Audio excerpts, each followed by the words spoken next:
ونصلی علی رسولہ الکریم۔ ایک ساتھی کا سوال ہے کہ من سب نبیًا فاقتلوہ، اس کی تحقیق درکار ہے کہ آیا یہ حدیث صحیح اور قابل اعتبار ہے یا نہیں، اور غامدی لوگ جو ہے اس کو ناقابل اعتبار کہہ رہے ہیں، تو اس کا کیا جواب ہے؟ الجواب حامداً و مسلیاً اما بعد۔ تو اس کے بارے میں مسئلہ یہ ہے کہ اگرچہ بظاہر بعض تجدد پسند لوگ حدیث کی قبولیت کے لیے قرآنی موافقت کو شرط قرار دیتے ہیں، اور وہ لوگ اسناد کو کوئی خاص اہمیت نہیں دیتے، لیکن یہاں قرآن مجید اور دیگر صحیح احادیث وغیرہ ادلہ شرعیہ کی موافقت اور تائید کے باوجود ایسے لوگ اپنی مطلب براری کے لیے سند کی کمزوری کا سہارا لے کر اس حدیث کو مطلقاً ناقابل اعتبار قرار دینے کی ناکام کوشش کرتے ہیں۔ اصولی روایت حدیث کے مطابق اگرچہ اصولی طور پر حدیث کی جانچ پڑتال کا اصل مدار سند کے اوپر ہوتا ہے، لیکن بعض دفعہ ایسے بھی ہوتا ہے کہ حدیث کی سند صحیح ہونے کے باوجود کسی علت کی بنیاد پر وہ روایت حجت نہیں بنتی۔ اسی طرح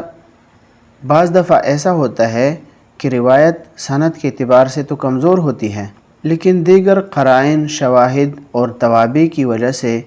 وہ روایت قابل استدلال اور صحیح قرار پائی جاتی ہے۔ تو یہ حدیث بھی اگرچہ سند کے اعتبار سے کمزور ہے، لیکن معنوی طور پر قرآن مجید اور اسی طرح صحیح احادیث کے ساتھ اس کا معنوی اور مضمون کی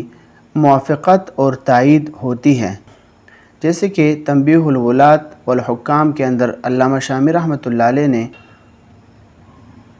اس میں ذکر کردہ آیات قرآنیہ اور احادیث صحیحہ بلکہ اجماع امت اور قیاس صحیح بھی، ان سے بھی اس کی توثیق ہوتی ہے کہ مسلمان شاتم رسول کی سزا قتل ہے،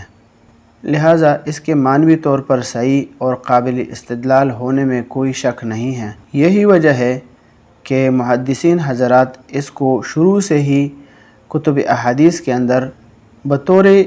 فرمان نبوی صلی اللہ علیہ وآلہ وسلم کے اور تمام فقہاء کرام حکم صاحب کے بارے میں